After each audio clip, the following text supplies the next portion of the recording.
Hi everyone, this is Advanced Statistics for the Social Sciences. In this lecture, I'll continue reviewing some of the topics covered in your introductory statistics classes that will serve as the foundation for concepts we discuss in this class. In the last lecture, I reviewed types of descriptive statistics, which are used to summarize and describe data. By contrast, inferential statistics are used to make inferences and conclusions from a smaller set of data, also known as the sample, to a possibly larger set of data from which that sample was drawn, also known as the population. In inferential statistics, we're going to make an educated guess about an unknown population parameter with our known sample statistics. Estimation is the process of making inferences from a sample about a population. Let me take you through the logic of estimation. Population parameters are simply numerical characteristics of the population, for example, a mean, a standard deviation, or a variance, that are usually unknown because we don't have access to data for the entire population. Because we don't know them, we estimate them from sample statistics by drawing a smaller sample from the larger population.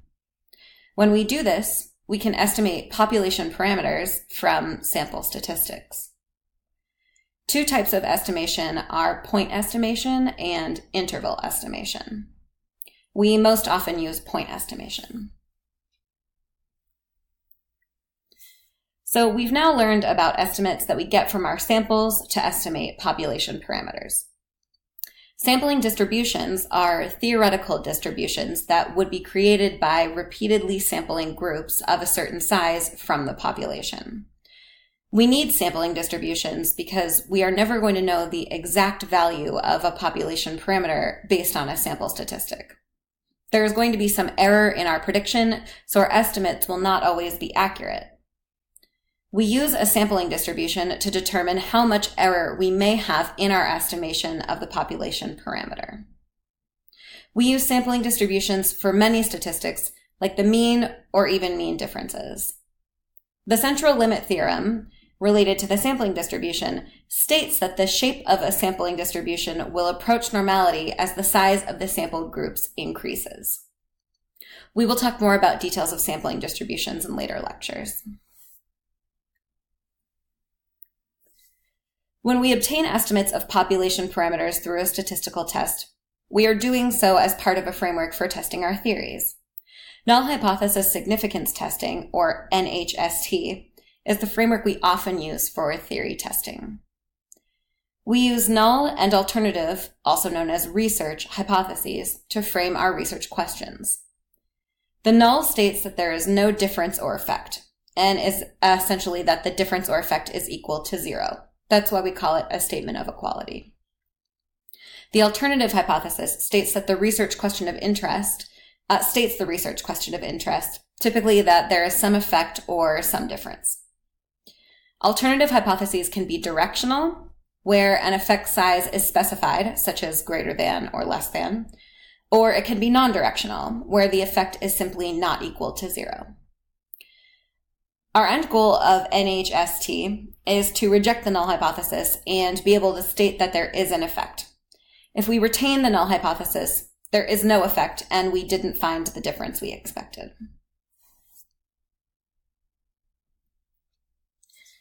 There is always a chance that we could be wrong in our decision to reject or retain the null hypothesis. And there are two ways that we could make those wrong decisions, two wrong decisions we could make. The first is a type 1 error. Type 1 error is denoted with alpha and is the probability of rejecting the null hypothesis when in fact it was true. This means that in reality, there is no difference, or another way to think about it is that in the population, there is no difference.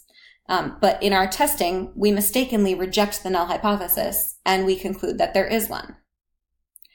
Type 2 error is denoted with beta. And type 2 error is retaining the null hypothesis when it is actually false. So this means that in reality, or in the population, there is an effect, but we mistakenly retain the null hypothesis and conclude that there was no effect. And finally, Power, defined here, is a correct choice. It's the ability to reject the null when it is really false. In other words, it is the probability of detecting a false null hypothesis. You can think of this as finding an effect when there really is one in the population. The significance level is the level of risk we're willing to take that we will make a type 1 error. Or in other words, the level of risk we're willing to take that we will reject a null hypothesis when it is actually true. We use alpha to denote the significance level. It is a probability value, so it ranges from 0 to 1, where 0 would mean it's impossible and 1 would mean it's a certainty of happening. By choosing the alpha level of 0.05, I'm setting my level of risk for a type 1 error. 0.05 means I would accept a 5% chance that I would reject the null hypothesis when there really is no difference in the population. It's the probability I'll make the mistake of a type 1 error. The significance level is going to provide the criterion or the threshold for rejecting the null hypothesis in a statistical test. That is, your decision to reject or retain your null hypothesis is determined by your significance level. These are the general steps of null hypothesis significance testing that are used for many statistical tests. First, we state the null and alternative hypotheses. Next, we set the criteria. This is setting alpha equal to 0.05. Third, we compute our test statistic for the test that we have chosen. And finally, we make a decision about significance. This involves applying our rejection rule by comparing the observed statistic to some critical value. The observed value is your computed value, and the critical value is the cutoff value from the standard statistic distribution. You, by now, should be familiar with Z distributions and T distributions. If you're computing the test statistic with a computer program, the program output reports the exact probability or p-value associated with the statistical test. Listen closely here because this is important. You will see many different incorrect interpretations of p-values. This is the only correct interpretation of a p-value. The p-value is the probability of getting a value as extreme or more extreme than the one we observed if the null hypothesis is true. Another way to think about this, if our value is an absolute value, is the probability of getting a value as large or larger than the one we observed if the null hypothesis is true. You can compare the probability value to your alpha level. If the probability level is equal to or less than your alpha level, if it's smaller, you reject the null hypothesis. You found an effect. If the probability level is greater than your alpha, larger than your alpha, you fail to reject or retain the null hypothesis. You have not found any effect.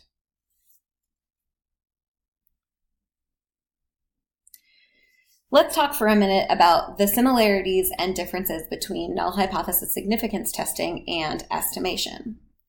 In significance testing, the population parameter is known. It's stated in the null hypothesis. In estimation, the population parameter is unknown. That's what we are trying to estimate. In significance testing, we are determining the probability of obtaining the sample estimate given that the null hypothesis is true. In estimation, we are simply determining the value of the population parameter. In significance testing, we learn how likely it would be that we correctly estimated the population parameter.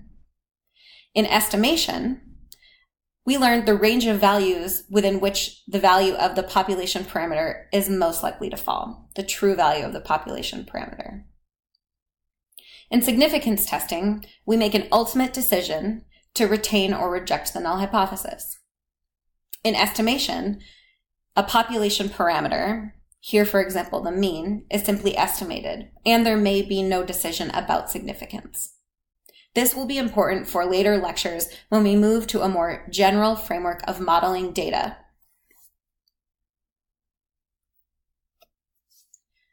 On this slide, I've listed 4 types of statistical tests that you should be somewhat familiar with or at least have heard of. There are one-sample Z and t-tests that are used for comparing a sample mean with a population mean. And then there are independent and dependent samples t-tests, which are used to look at group differences. You should be familiar with the calculations for some or all of these tests. We will discuss the multiple groups t-tests in a different framework later on in the semester. If you feel like you are unfamiliar with these tests and you want a refresher, please look back at your intro statistics notes or contact me for lecture notes that are more detailed on each one of these tests. This concludes the second lecture of Review Statistics.